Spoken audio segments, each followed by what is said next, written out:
screen.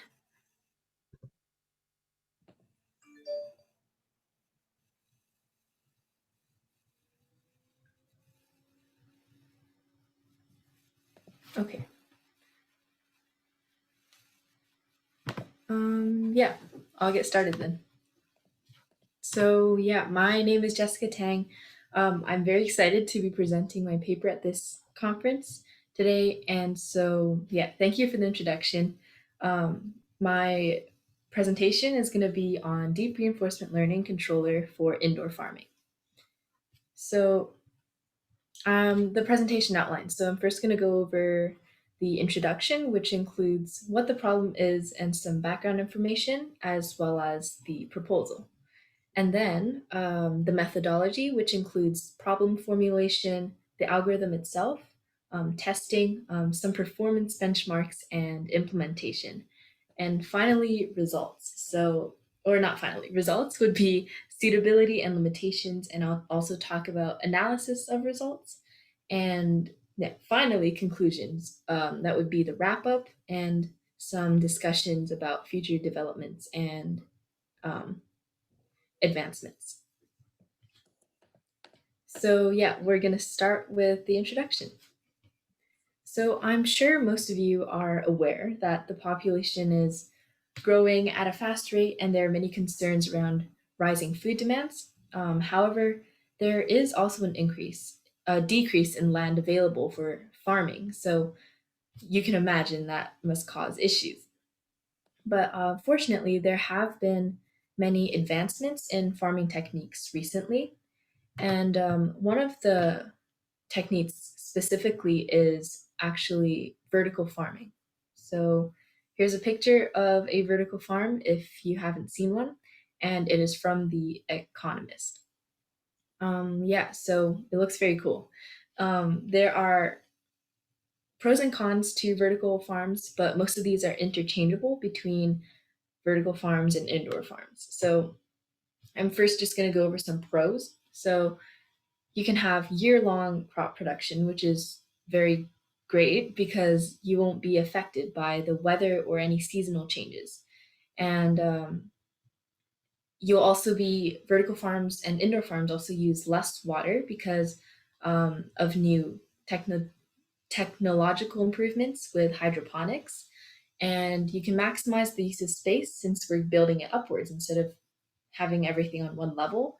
And we can also reduce carbon emissions in total because there will be less transportation since these farms can be built very close or even in the city. But there are some cons to vertical farms. So there are high labor costs because indoor farms are highly controlled. They have very controlled environments. And currently, there is a general con. So currently, it's nearly impossible to give plants individualized treatment. So typically, an evaluation is conducted and a general treatment is given to a field. So that's one of the things that is can be improved by deep reinforcement learning. So the proposed solution is a deep reinforcement controller. And so due to the nature of reinforcement learning, the controller would be really adaptive and of course it would be automated. But it would also improve efficiency and reduce labor efforts. And thinking back to the last slide, we can actually allow individualized treatment because it wouldn't just be, well, it would be automated and also um, we would be able to cross that barrier of between not having individualized treatment and being able to adjust to specific plants' needs. So yeah, moving on to the methodology. And so the first thing is in order to train an autonomous reinforcement learning based controller, for this problem, we need to first express it as a Markov decision process, the tuple. So it needs to be expressed in state, action, and reward, as you can see on the screen. And so S in the tuple is a set of possible environmental states. A is the set of possible controller actions, and the R represents the reward, so the numerical reward. And yeah, so a state in the context of this problem is, it would take the form of a list. So as you can see on the slides, it's watered, fertilized, temperature, carbon, and phase that the plant is currently in. So watered and fertilized are Booleans, so they can be true or false, but temperature and carbon and phase are numerical values. And so they would be measured in Celsius and ppm, parts per million. But in essence, the state just contains important observational data that the controller can use to predict optimal actions to take. And there are a total of 3,264 possible states when you multiply them together, as you can see.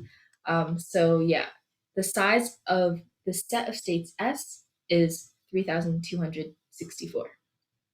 Now for actions, for the set of possible actions A, there are 64 possible super actions. So what a super action is it's composed of 4 component actions. So the 4 would be watering, fertilizing, increasing or decreasing the temperature, and same with carbon. And so, yeah, there are 64 possible super actions that the controller can take.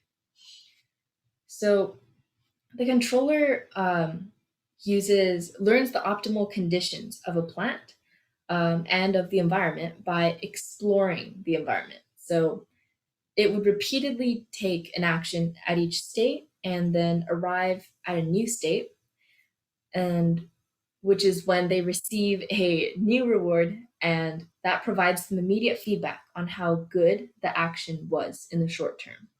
And so the core algorithm that powers how the controller learns is a deep neural network that takes in a state as input and gives predictions of which actions are optimal as output.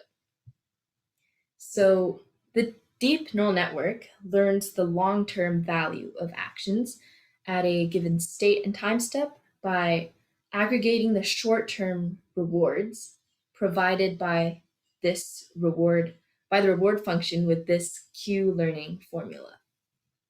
And yeah, so essentially part of the goal is to not only look at short term, but eventually the controller will learn to look ahead and learn the long-term values of whatever action it may take. And so this is a visual representation of the deep neural network architecture. So here in the image, there are 5 nodes for the input layer, and that would be for the state. And although only 4 nodes in the output layer are shown, there are actually 64 nodes in the output layer. And so as you may imagine, each of those 64 nodes is to represent a super action. Okay, so now that we've covered the introduction and the training portion, we can talk about the testing. So the testing includes some methods that I use to prevent model overfitting.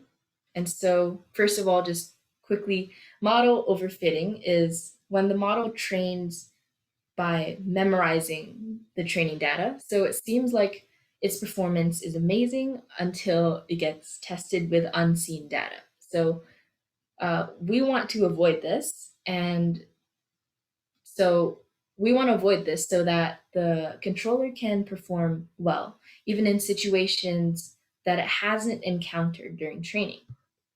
And so the training was split into 3 separate but consecutive segments of 10,000 trials. So the learning rate and various either other hyperparameters are reset during each set of training. And so one of the crucial hyperparameters is the exploration exploitation constant, so epsilon. And then, so this is a number between 0 and 1 that governs the probability of, say, taking a risk and randomly exploring a state instead of going to a state that it has already explored previously and has already deemed optimal. So you can kind of go back to the name and just exploration versus exploitation. So yeah, as the training progresses, the epsilon value is gradually decreased so that the controller mainly explores the environment in the first half of training, and then it begins exploiting what it has learned from exploring in the next half.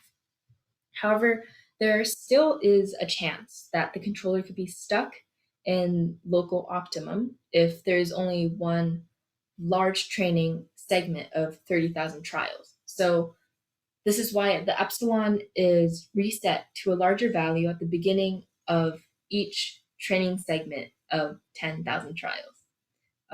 Yeah, so as you can see, just like going back, it was split into 3 trials, and so in the beginning of each 10,000 trials, the epsilon value was reset to a larger number.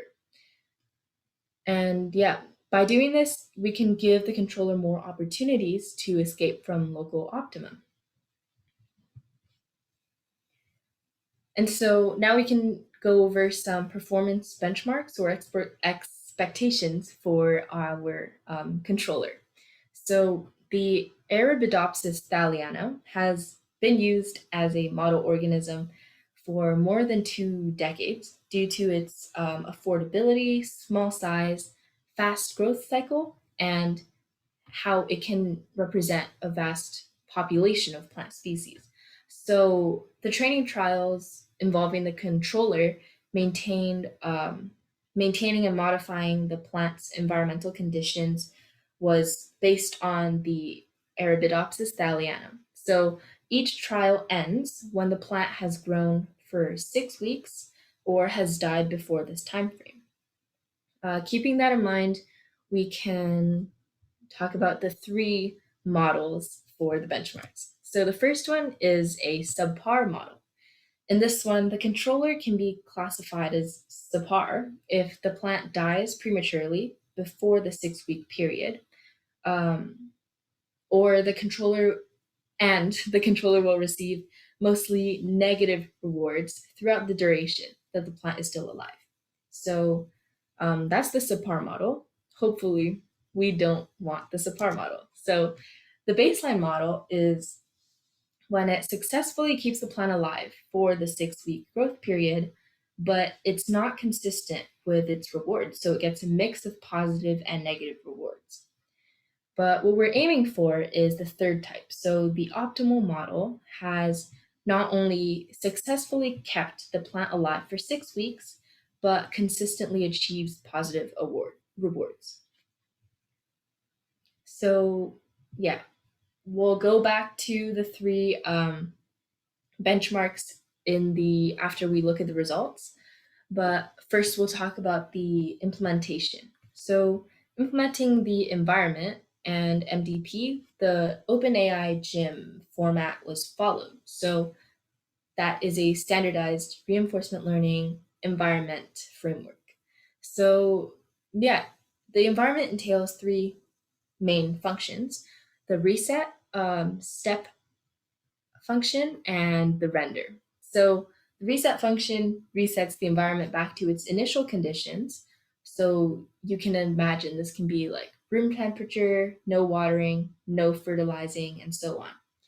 And the step function takes in an action, applies the action on the current environment, and returns the new action and immediate award from taking this action at the previous environment state.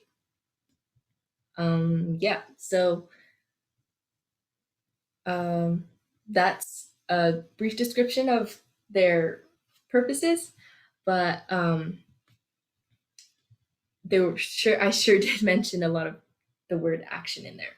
So yeah, next is comparing tabular Q-learning and deep Q-learning. So there are two main methods for solving the Q-value function.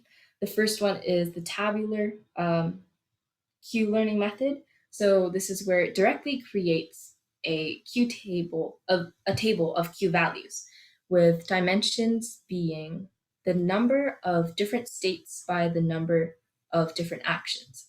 So this table explicitly stores the Q values for every possible action, state and action pair. So it exhausts every possible instance of Q values given state and action that exists in the environment. And when training the controller, entries in this table would be directly updated with the Q learning formula from before. And once finished training, the action with the highest Q value would be searched and taken. However, the environment has so many possible state and actions, the Q table will be way too large. And this would make storage and memory access inefficient. And so tabular Q learning, that approach is more suitable for environments with a smaller state and action.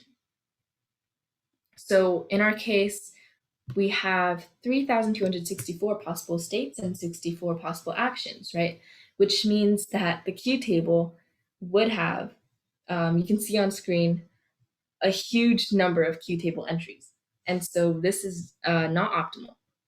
So the second method is the deep Q learning method, which trains the deep neural network that maps state to the Q value, taking an action at the state instead of using the Q table. So this approach is a lot more practical in terms of storage, since it only stores the weights and of the deep neural network. So the size would not be an issue, and it is more efficient because we have a direct lookup table based on what the prediction is. And so yeah, now we can finally move into the analysis and results portion. So suitability, quickly going over how that works is, so reinforcement learning is by nature very suited to making optimal decisions over time in a complex and dynamically changing environment. And so this presents an advantage over some existing autonomous plant maintenance methods, which are constrained to making a single prediction without the dimensionality of time.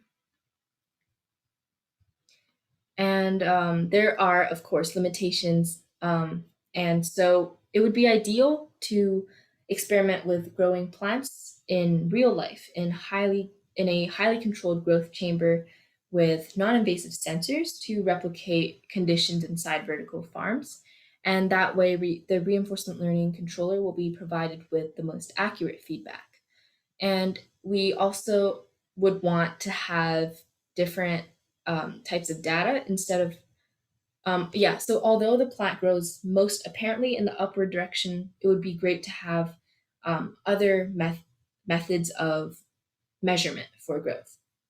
So this could be weight and the size of the leaves, just for example. And yeah, having different data types would also be helpful. And so results.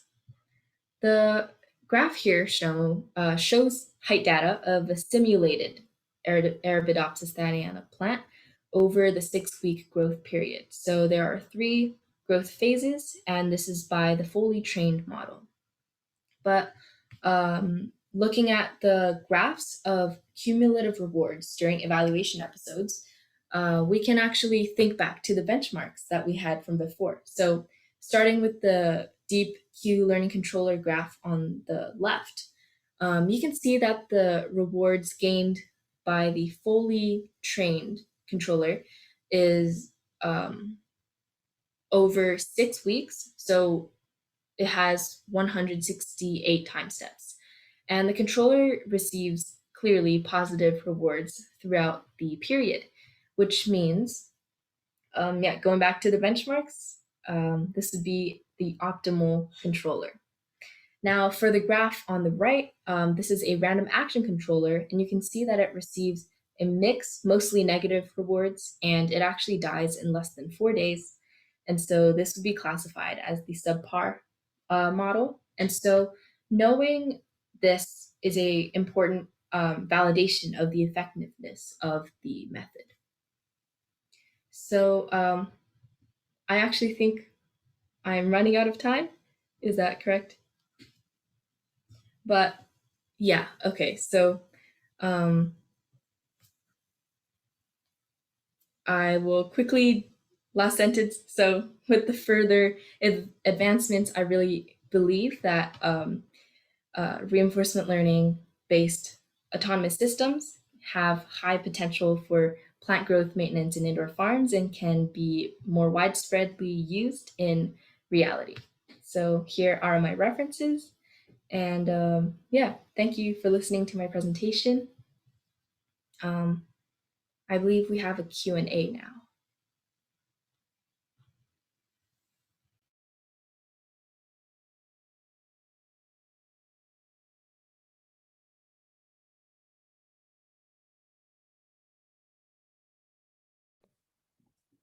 Okay, thanks for your presentation. And we will have a short Q&A session. Please type your question in the chat box, and we might have time for around 2 or 3 questions. Okay. So if anyone has any question about her presentation or anything she mentioned, please just type it in the chat box, and yeah, we'll have this session.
Yeah, there's a question in the floor. Do you think there are any improvements you could make to your model? If so, what?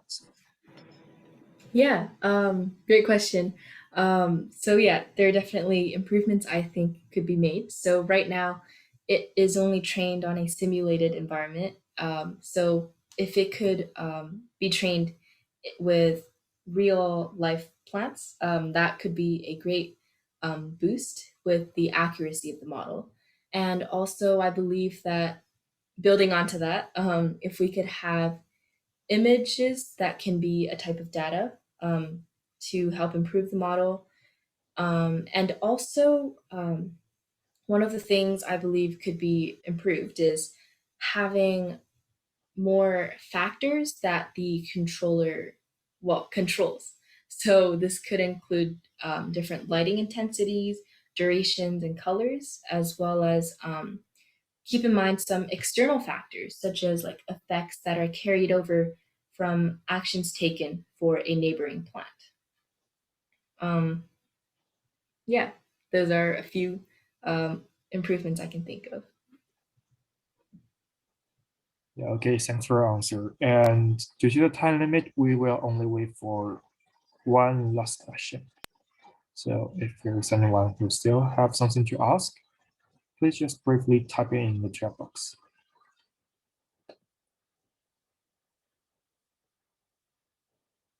Okay. If there's no other questions, and that's the end of this session. And coming up, we'll have another have 2 more student presentations from 12:30 and 1 p.m. And also we will have our guest speaker of the day, Prof. Michael Woodbridge. He will have his presentation at 3:45 p.m. So we will have a 1-hour lunch break and hope to see you all in the next session. So bye and thanks for coming.